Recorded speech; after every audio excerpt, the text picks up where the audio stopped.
Queridos companheiros, é com muita alegria que vamos refletir hoje sobre alguns procedimentos que vão melhorar a nossa compreensão e a nossa apreensão da doutrina espírita através do estudo, das leituras, e como consequência disso, vivenciando-a depois, não é mesmo? A gente agradece a oportunidade de confabularmos, de compartilharmos ideias, de refletirmos sobre assuntos que nos favoreçam esse estudo. Bom, nós precisamos começar entendendo que para que a gente apreenda melhor o conteúdo que estamos estudando, no caso aqui, especificamente a doutrina espírita, nós precisamos ler, compreender aquilo que estamos lendo, aprender, que é a nossa cognição estar aí refletindo a respeito daquilo que estamos lendo, apreender, quer dizer, fixar no íntimo os conceitos principais daquilo que estamos lendo e, logicamente, vivenciá-los, né?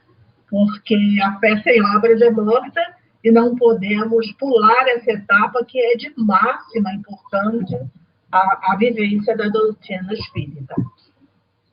Aprendendo, então, a estudar. Porque muitas das vezes a gente tem assim, dúvidas: como é que eu devo estudar? Qual é a melhor maneira de estudar? Será que é melhor estudar ouvindo uma música, por exemplo, ou em silêncio? É melhor estudar fazendo anotações?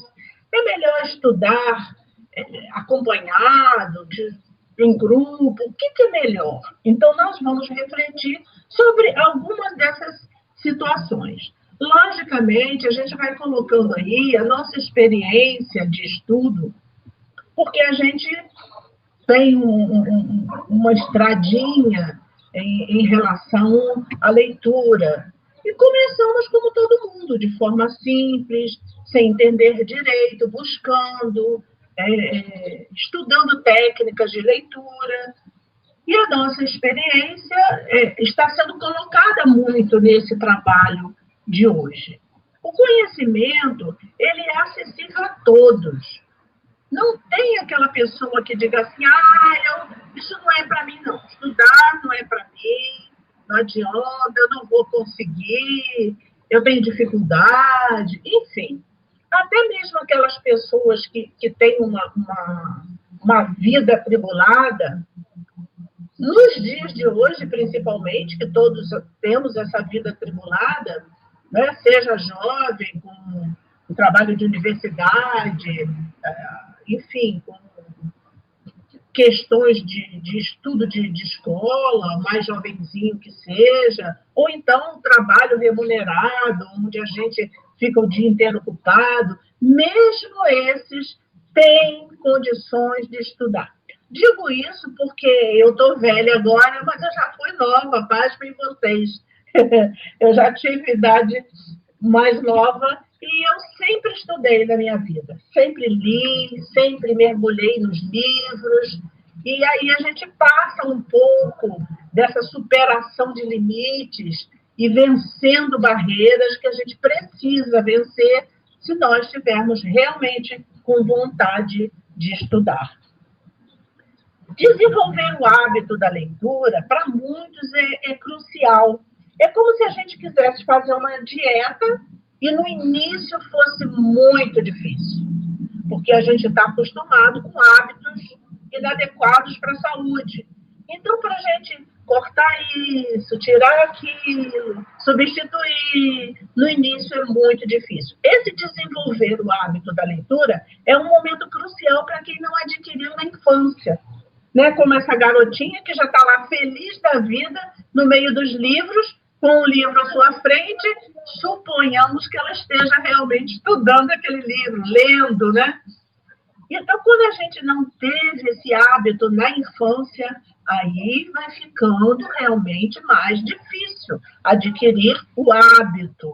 Mas é como dissemos, se a gente quiser fazer uma maratona, a gente tem que começar hoje passo a passo. A gente já não vai começar correndo, a gente vai começar andando, aumentando esse percurso, desenvolvendo a questão técnica da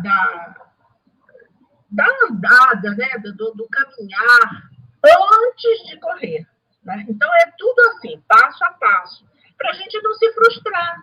Porque imagina que a gente vai assim, eu não tenho hábito da leitura, minha mãe, meu pai não me incentivou a leitura na infância, então agora, para mim, a coisa está muito difícil, eu vou desistir. Não é isso, como todas as outras coisas da vida, tudo é uma questão de esforço, de quebrar paradigma, de vencer obstáculos. Então, nós podemos, sim, desenvolver o hábito da leitura, que é, assim, tipo o primeiro passo. Às vezes, na casa espírita, a gente tem um grupo de estudo e lá o facilitador pede que a gente leia um texto ou leia um determinado livro para discussão em grupo, e a gente, por não ter o hábito da leitura, se sente mal, se sente frustrado, ou até resolve faltar naquele dia de apresentação daquele trabalho, né? Porque a gente não consegue isso. Que a gente consiga desenvolver esse hábito por conta própria, devagarinho. E a gente vai ver mais ou menos algumas coisas. Porque quando a gente começa a penetrar nas leituras, a gente começa a descobrir um mundo de ideias novas e enriquecedoras, porque a nossa mente é fértil, a criatividade já está dentro da gente, e a gente consegue, em lendo, ampliar as figuras mentais que se formam. E isso enriquece a nossa mente de ideias que vão fluir no momento oportuno. Uma coisa importante também, né? Tudo é importante, mas que a gente vai entender como importante, é a interação do cérebro e o coração. Porque nós aqui, em doutrina espírita, não estamos querendo abrilhantar o nosso cérebro com conhecimentos profundos de doutrina espírita e não sentir esse conteúdo, não usar o coração. Então, nós precisamos fazer essa interação, quando estivermos lendo, de sentir o que estamos lendo, além de entender o que estamos lendo. A alegria do conhecimento amplo, ele vem passo a passo.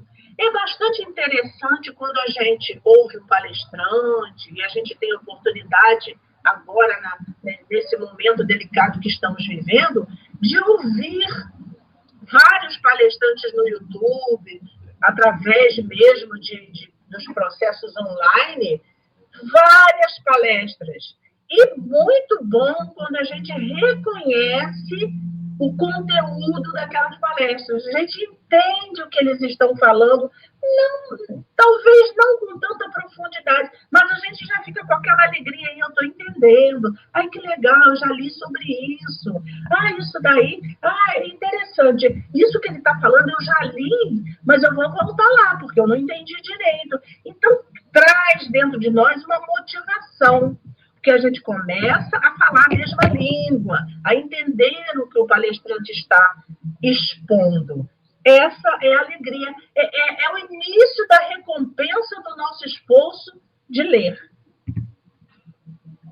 E viajar na leitura e criar essa imaginação fértil é também muito recompensador, porque eu fico lembrando um dos livros que é marcante para todo mundo, todos falam isso, e para mim não foi diferente. Quando eu li o livro Paulo Estevam, esse livro foi lido inteirinho no trajeto entre o lugar que eu morava e até o lugar que eu trabalhava. E eu ia de trem. E o trem lotado, não tinha lugar para sentar. E eu segurava na famosa chupeta do trem, né? O trem balançando para lá e para cá, e ali eu ficava lendo com a outra mão, ficava lendo Paulo Estevam. E chorava copiosamente, como todo mundo. Por quê? Porque a gente viaja na leitura. A gente penetra naquele contexto do que está sendo falado. E aí, o que está em volta desaparece. Eu acho que se ali se o trem descarrilhasse, eu nem ia perceber, porque eu estava totalmente envolvida na leitura. Isso é importante. E isso também é gratificante.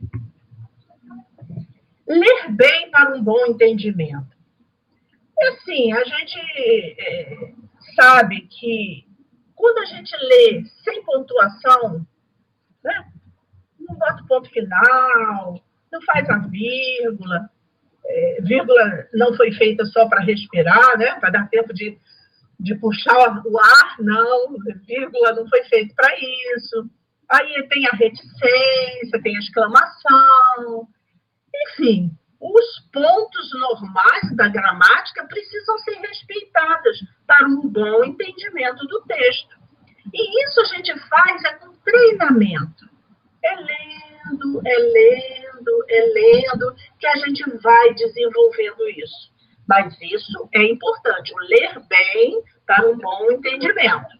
Tá bom? Então, as pessoas que sabem que não fazem vírgula, que não fazem ponto, que não dão a entonação devida. Existem palavras que a gente vai ver, palavras-chave, que precisam ter uma entonação diferente no nosso cérebro, porque é uma leitura.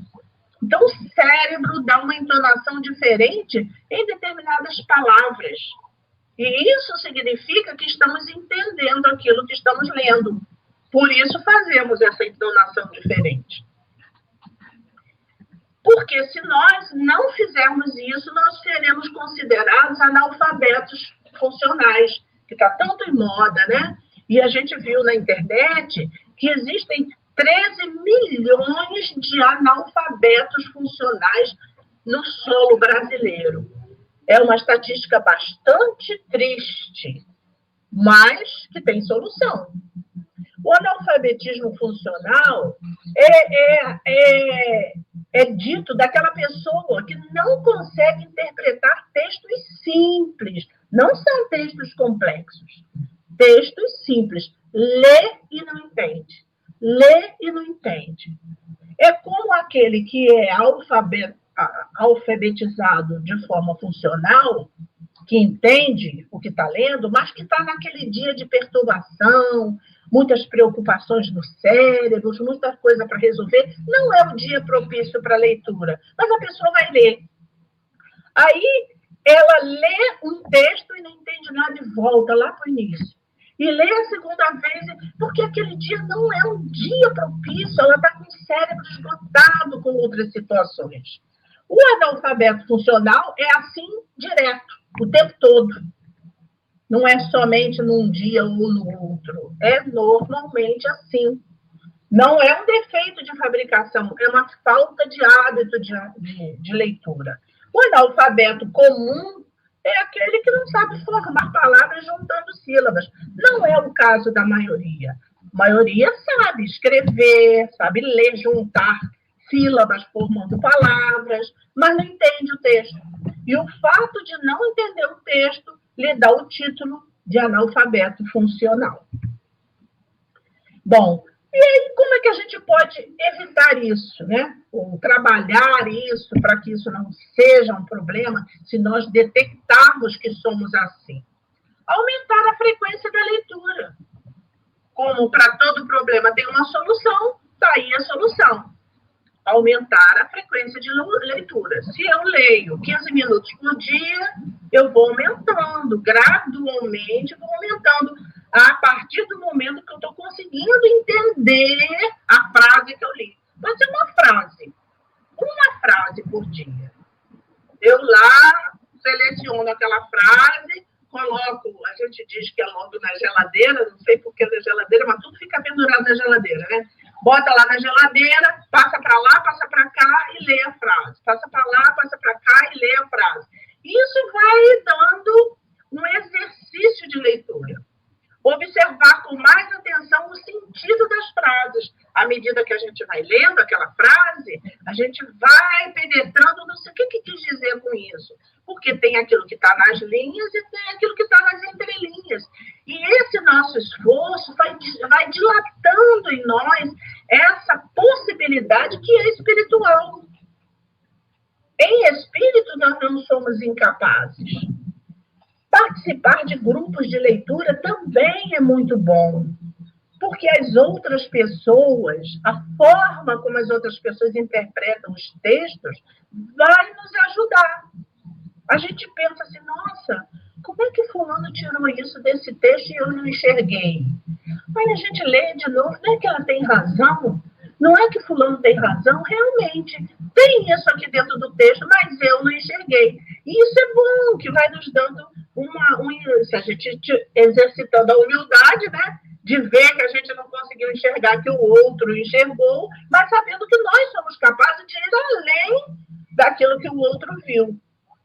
Estudar técnicas de interpretação de texto, que está aí na internet, que tem cursos gratuitos, mas também tem cursos pagos, que são técnicas mais apuradas de interpretação de texto. Seria muito bom quem pudesse. Buscar conteúdos mais complexos para treinar as habilidades. Não ficar somente no feijão com arroz, né? No café com leite, como se fala. No conteúdo simples. À medida que a gente percebe que está quebrando esse paradigma, a gente vai avançando para assuntos mais complexos. Existe uma coisa assim, né? Uma maneira de falar no movimento espírita que Joana de Ângeles é difícil. Ah, não, ler Joana de Ângeles é muito complicado, ela fala muito difícil. E Divaldo conversando com Joana, comentando isso que estavam falando, que ela falava de forma complexa, ela falou que não, que ela fala da forma que ela tem que falar. Nós é que precisamos estudar mais, né? Nos preparar mais, adquirir a famosa asa da sabedoria. Então, a nossa forma, o nosso linguajar, a nossa cultura, a nossa literatura fica muito simples. E aí, a sugestão é buscar conteúdos mais complexos para treinar as nossas habilidades. E com isso, a gente, com certeza, vai ampliando o nosso vocabulário. Aí, com todo esse contexto, a gente vai deixando de ser analfabeto funcional. Bom, quais são os benefícios da leitura? Além do conhecer propriamente dito, existem outros benefícios? A gente sabe, né? Quem leu a vida toda e que já está velho, assim como eu, a gente percebe os benefícios da leitura sem nem tecnicamente saber disso. Mas que melhora o vocabulário, é lógico que melhora. Porque a gente vai dar de cara com palavras desconhecidas e que depois a gente vai ver isso, a gente vai buscar o significado dessas palavras. E essas palavras vão incorporando ao nosso íntimo, ao nosso cérebro, à nossa memória, vão nos incorporando na nossa cultura. Com isso, a gente vai melhorando o nosso vocabulário. Aprimora a escrita. Quem ler bem, fala bem e escreve bem. É uma sequência, né? Passo 1, passo 2 e passo 3. Estimula a memória. Claro, a gente vai ver que evita uma série de doenças, porque o nosso cérebro está trabalhando, né? Fazendo sinapses, todos os nossos componentes cerebrais estão interconectados, fazendo sinapse. Então, não estimula a memória. A capacidade de concentração aumenta bastante, porque à medida que a gente mergulha naquilo que está lendo, né, como falei, citei esse exemplo, mas depois eu adquiri isso em qualquer livro. Qualquer livro que eu estiver lendo, eu estou por inteira ali dentro. Então, a capacidade de concentrar é tirar de fora e converter convergir para um ponto. Isso é concentração. Isso aumenta bastante. Você não fica disperso, você não se distrai com facilidade. A expansão do conhecimento, automaticamente, nós já sabemos que existe. O crescimento profissional vem daí, porque com uma boa escrita, uma boa memória, com bom vocabulário, com capacidade de concentração e um conhecimento mais amplo, qualquer profissional, qualquer empresa, qualquer local de trabalho vai querer aquele funcionário, porque ele tem um perfil preparado para qualquer situação de desafio que vai enfrentar no setor de trabalho.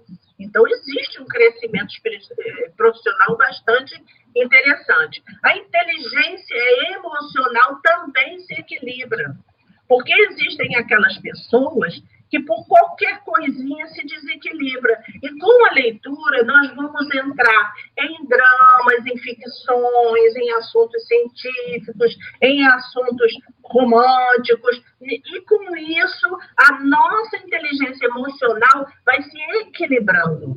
Melhora o funcionamento do cérebro, lógico, porque nós estamos exercitando esse cérebro, a gente vai ver melhor depois. Estimula a criatividade, porque o autor do livro está falando A, mas a gente já está entendendo Z, porque vai crescendo a nossa criatividade mental. Incita o senso crítico, porque a gente começa a criticar o que está lendo, não come gato por lebre, começa, não, mas eu estou lendo isso aqui, mas eu li diferente lá naquele outro livro.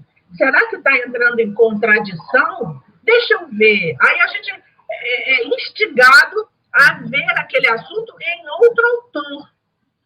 E, de repente, a gente percebe que não, eles não estão em contradição. A forma de falar é que é diferente.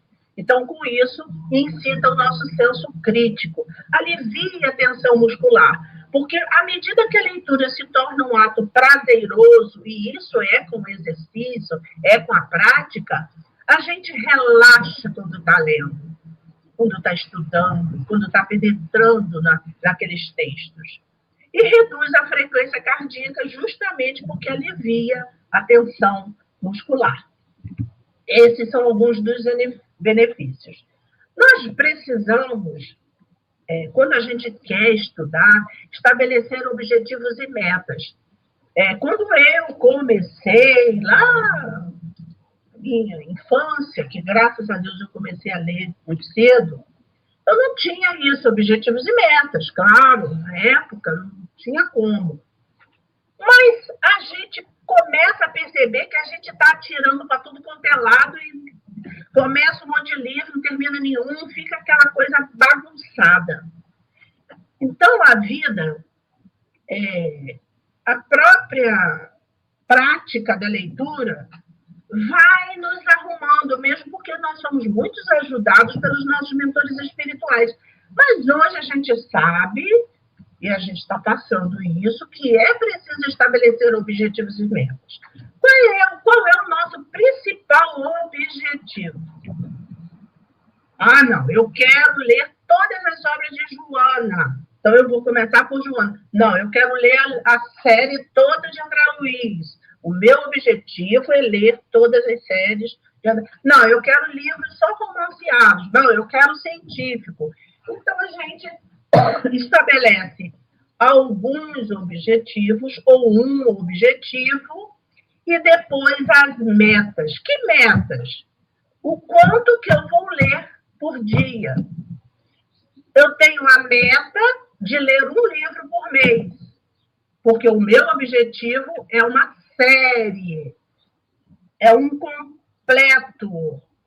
O completo, no caso aí, seria, por exemplo, a série Fonte Viva. O meu objetivo é ler a série Fonte Viva. Em quanto tempo? Eu quero ler a série Fonte Viva durante o ano de 2021.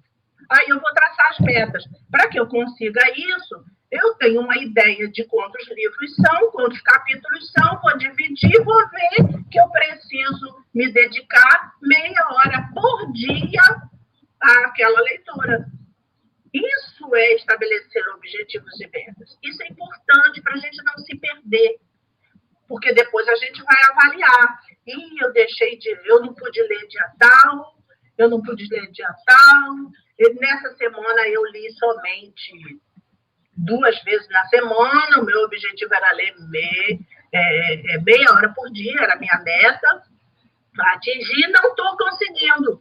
Então a gente reavalia essas metas, porque a gente vai ver que a gente precisa estabelecer objetivos dentro das nossas possibilidades, para que a gente não se frustre. Reavalie esses objetivos e metas. Não estou conseguindo ler meia hora por dia. Então, eu vou diminuir, vou botar 15 minutos por dia. Não vou botar 15 minutos por dia, vou deixar meia hora por dia. Só que eu não vou ler todos os dias, vou deixar dia livre, que é para não interferir no dia que eu estabeleci de leitura. Ou eu vou ler um dia só na semana, mas aí eu vou ler mais tempo, 2 horas. Eu vou tirar um dia na semana, mas nesse dia eu posso ler 2 horas naquele dia. Enfim, cada um vai vendo as suas possibilidades, vai adequando e vai reavaliando para não se frustrar, porque a frustração é muito ruim. É a gente começar um exercício físico, não conseguir nem fazer um mês e parar de vez. A gente se sente mal. Qualquer coisa que a gente quer fazer, um estudo de línguas, a gente não consegue avançar e a gente se frustra. E essa sensação de frustração precisa ser evitado nas questões de estudo. O planejamento, ele precisa ser prazeroso, porque imagina que a gente vai estabelecer que vai ler, aí eu só tenho a noite para ler, depois do dia inteiro do trabalho, depois de chegar em casa, fazer o jantar para a família, para os filhos, depois disso, depois daquilo, aí eu vou ler porque eu tenho que ler. Aí caio de cara no livro, vou dormir, vou ficar mais frustrada, vou me sentir mal. Então, esse planejamento precisa ser prazeroso. E, às vezes, tem quem diga que não consegue estudar, porque não tem tempo. Porque a gente se boicota. Aquilo que depende de quebra de paradigma, a gente se justifica, como por exemplo, a dieta, né? Eu quero fazer dieta, mas todo mundo me chama para festinha, chego lá como docinho, vou em churrasco, eu não consigo. Não consegue porque se vai chegar na festa e não vai resistir ao docinho, não vá à festa, né? Para cumprir o seu planejamento. Se o churrasco é apetitoso e não consegue deixar de comer e eu tenho colesterol alto, não vá ao churrasco. Então, a leitura é mais ou menos isso. A gente vai vendo que aí eu comecei a ler esse livro, mas está chato. Não é o meu perfil, não é o meu estilo literário, que é uma coisa que a gente precisa buscar. Qual é o meu estilo? Eu gosto de romance. Começa, então, por romance, porque romance também tem muita informação básica da doutrina espírita, fundamental da doutrina espírita. E quem sabe a gente, através do romance, a gente já pula para um outro estilo literário. Mas comece sempre o seu planejamento por aquilo que lhe é prazeroso, para não ter desistências. Menos é mais. De grão em grão, a galinha enche o papo. Então, às vezes, a gente quer muito e não chega a lugar nenhum. E quem não tem o hábito precisa ir devagar, mas precisa começar. E a espiritualidade deve vibrar, ficar feliz quando quem não tem hábito de leitura resolve tirar 15 minutos para ler por dia. 15 minutos dá para ler uma página de Emmanuel.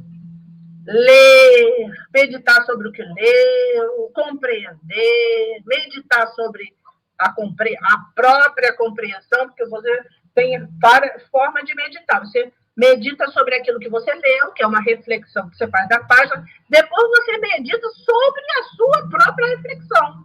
Será que é isso mesmo? Será que eu entendi bem? Será que eu estou certa? Deixa eu ler de novo. Né? Em 15 minutos, numa página de Fonte Viva, de Caminho, Verdade e Vida, numa página da série Fonte Viva, é o suficiente para abrir as portas do nosso íntimo para o gosto pela leitura e, consequentemente, pelo estudo, já que a gente vai penetrando no âmago da questão e vai apreendendo o conteúdo doutrinário. Menos é mais, então. Se a gente não pode pegar, ainda não se sente em condições de pegar um livro grosso, letra miúda, sem figurinha nenhuma, para ler, que a gente comece com um livro pequeno, letras grandes, de página. Enfim, cada um vai se adequando. Porque existem pessoas que já adquiriram hábito, gosto pela leitura em outras encarnações. Não começou nem nessa. Já nasceu, né? Aquelas crianças que gostam de livro. Já foram escritores em outras vidas. Já foram professores de outros filósofos. Enfim, já tem em si o gosto pela leitura. Mas aquele espírito que não tem isso, comece devagar. Não é? Porque vai chegar lá, como todos nós chegamos. Estabelecer dia e hora é de máxima importância. Dia tal, porque nesse dia eu não tenho grupo de estudo, eu não tenho. E nesse dia eu não vou marcar compromisso, a não ser, claro, aqueles seríssimos. Mas uma coisa assim que eu pego o telefone e vou marcar um médico, poxa, eu vou dizer para o médico que nesse dia eu não estou lá na marcação, nesse dia, esse dia eu já tenho um compromisso, tem outra data para mim? E a gente marca o médico, dia e hora diferente daquele que a gente separou para estudar. Isso é uma questão de bom senso, nós não estamos nos propomos a uma tarefa árdua, mas maravilhosa. Melhor lugar para leitura. Sempre tem um melhor lugar dentro da nossa residência ou no entorno, se a gente mora num lugar que tenha árvore, que tenha parque, que tenha jardim. É sempre um lugar melhor. Mas, como eu já disse, eu lia dentro do trem, que era o meu melhor lugar, porque era o meu melhor tempo. E não me arrependo, li muitos livros, porque era 1h30 perdida na minha vida. Se eu ficasse ali no trem, sentada ou em pé, naquele balanço do trem, olhando a hora passar, olhando a roupa de um, olhando a cara do outro, olhando o jeito não sei de quem, que naquela época não tinha celular, nem para ficar futucando. Então, eu sentia aquele tempo esvaindo, inutilmente. Então, eu aproveitava aquele tempo e li muito, né? Leon Denis, li livros de Kardec, e li tudo, de tudo que era. Cada dia eu carregava um livro. Então, a gente precisa ver qual é o nosso melhor lugar. Às vezes, o melhor lugar não é nem o mais agradável, mas é o melhor lugar porque é aquele que a gente tem um espaço de tempo para isso. Que seja um lugar claro e confortável.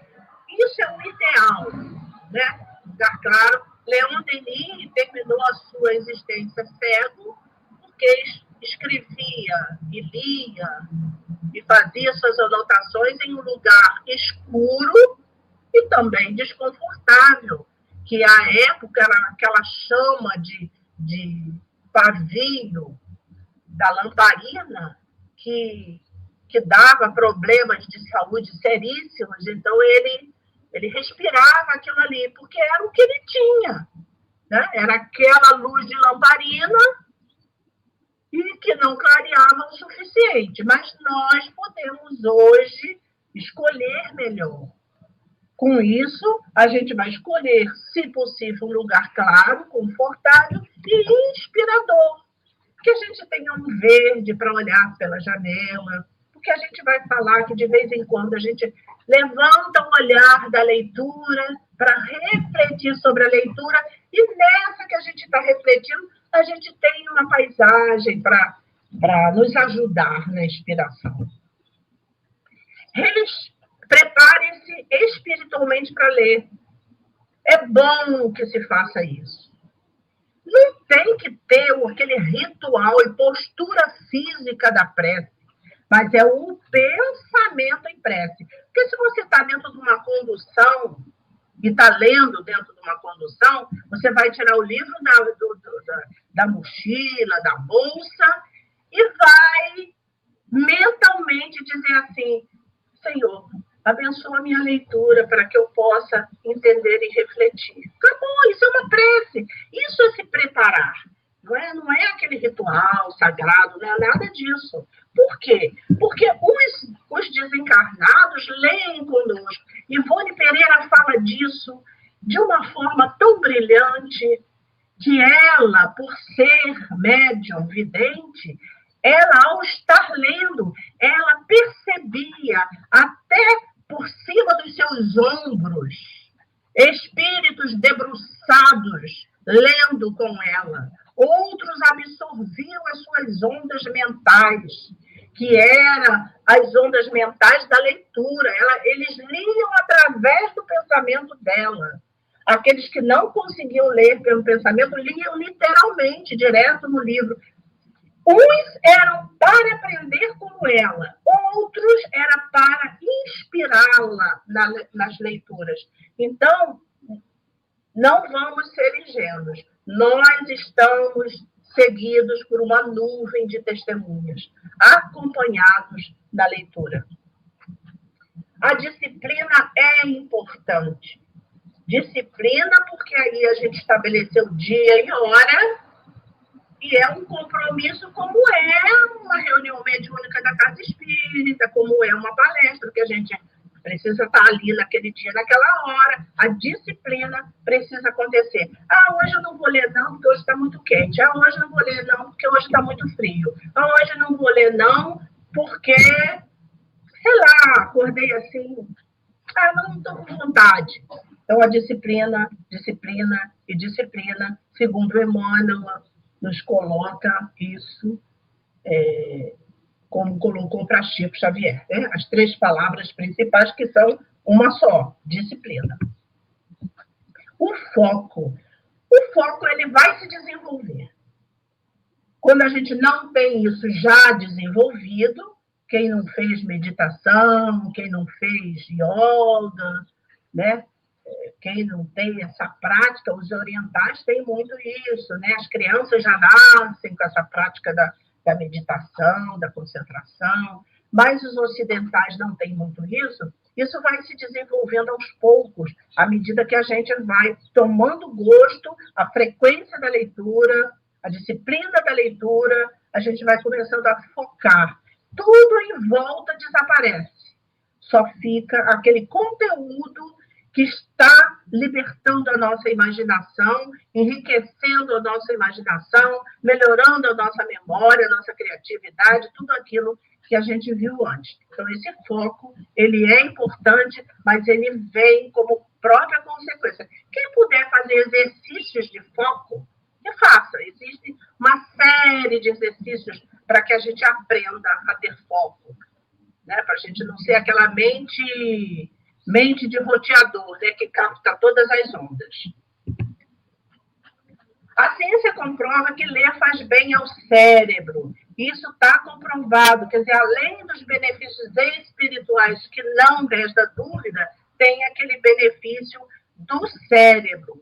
Está lá na internet. Quando lemos, melhoramos o funcionamento cerebral, o que ajuda a atrasar sintomas de doenças como demência e Alzheimer.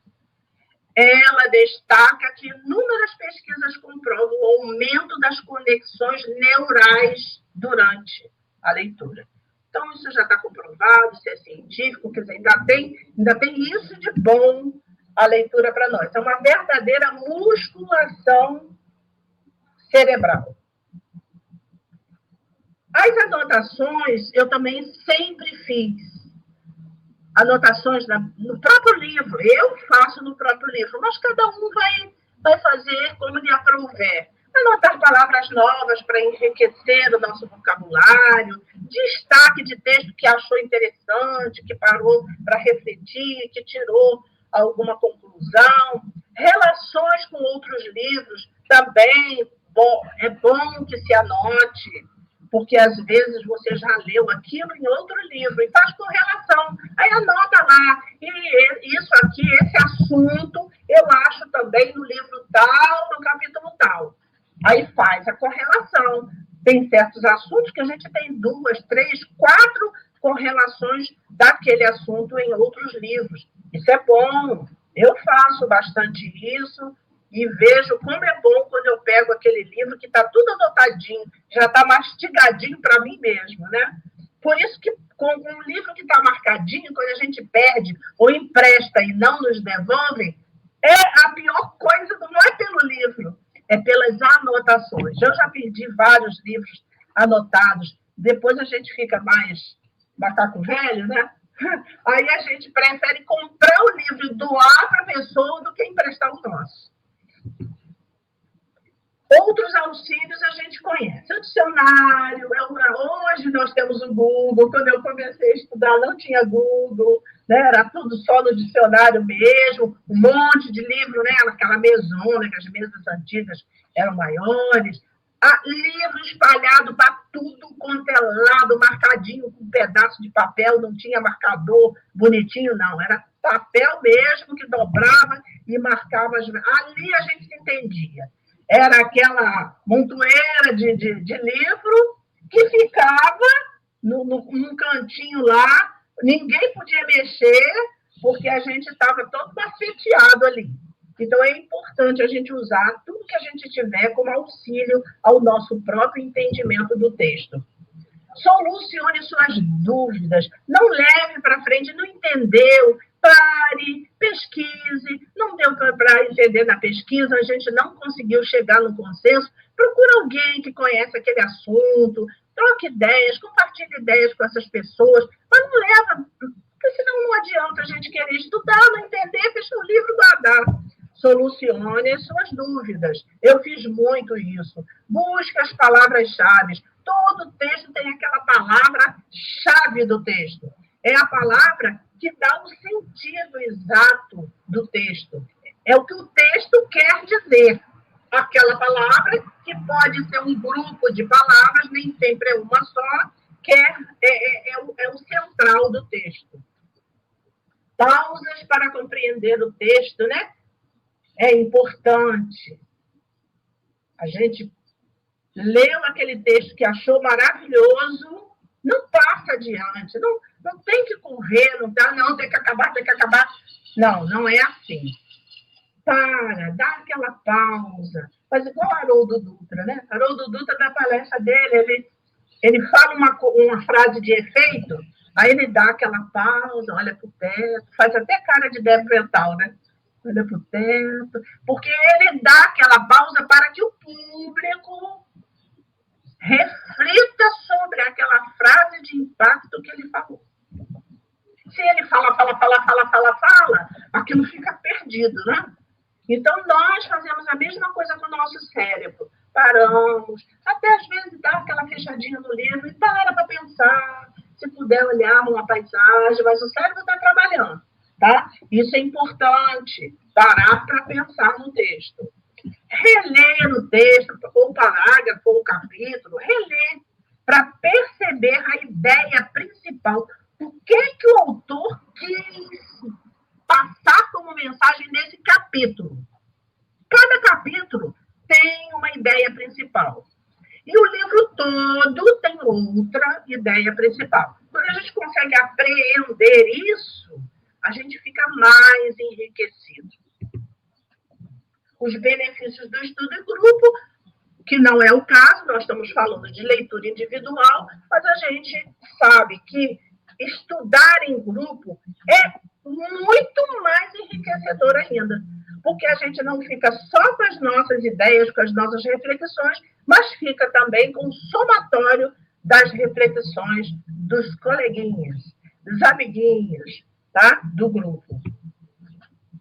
As raízes do estudo são amargos, mas seus frutos são doces. Olha só que frase maravilhosa do filósofo Aristóteles. As raízes são amargas porque é aquela coisa de que eu tenho que me esforçar, eu preciso renunciar, eu preciso, às vezes, me sacrificar. Enfim, isso é a raiz do estudo. É amargo. Eu preciso aprender a ter foco, eu preciso encontrar dia e hora. Enfim, eu preciso me movimentar nesse sentido. É o meu esforço. Mas os frutos disso são doces. São muito doces. A gente vai chegando ao final, né, do nosso arcabouço, dizendo uma frase de Inácio Bittencourt, lá no livro Ceareiros de Volta, com o título A Conclusão da Pesquisa, quando ele diz que nessa pesquisa que o plano espiritual fez, por que o espiritismo não avançou? As ideias espíritas não avançaram tanto quanto eles esperavam. E aí tem a conclusão triste da pesquisa. Reconhecemos o acerto da opinião indiscutível dos excelsos dirigentes do espiritismo. Nem é de Inácio Bittencourt, hein?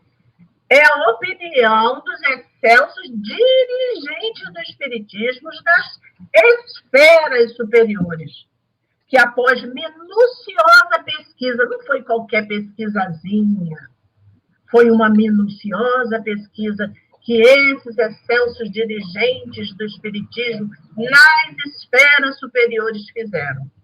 Chegaram à conclusão de que, junto às calamitosas quedas morais e as deserções deploráveis de numerosos companheiros responsáveis pelo serviço libertador, olha só, existe um contexto de quedas, de deserções, de companheiros responsáveis pelo serviço libertador. Então, essas quedas, essas situações deploráveis no espiritismo, entre todas as causas que dificultam a marcha da nova revelação na Terra, destaca-se em posição de espetacular e doloroso relevo a preguiça mental. Então, vejamos que só depende de nós. Só de nós. A espiritualidade nos incita, vai nos ajudar, desde que nós façamos a nossa parte. E aí, quando a gente faz a nossa parte, a gente dá esse salto de qualidade espiritual.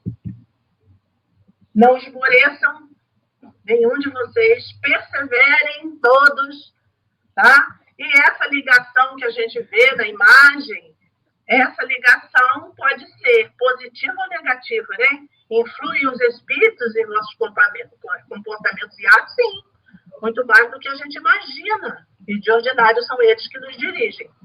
E aí, essa influência é neutra. Nós é que determinamos que tipo de influência queremos, se para o bem ou se para o malogro.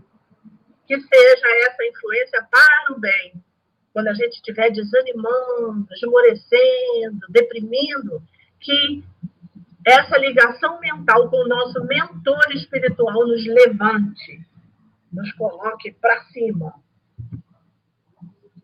Assim, chegamos ao final, porque com todo esse esforço, nós voaremos em direção ao infinito, integrados em Deus, com as simbólicas asas da sabedoria e do amor. Porque além de ler, estudar, aprender, apreender, vamos também vivenciar. Então, adquiriremos a asa da sabedoria e a asa do amor. Um beijo no coração de todos. Que Jesus nos abençoe nessa empreitada.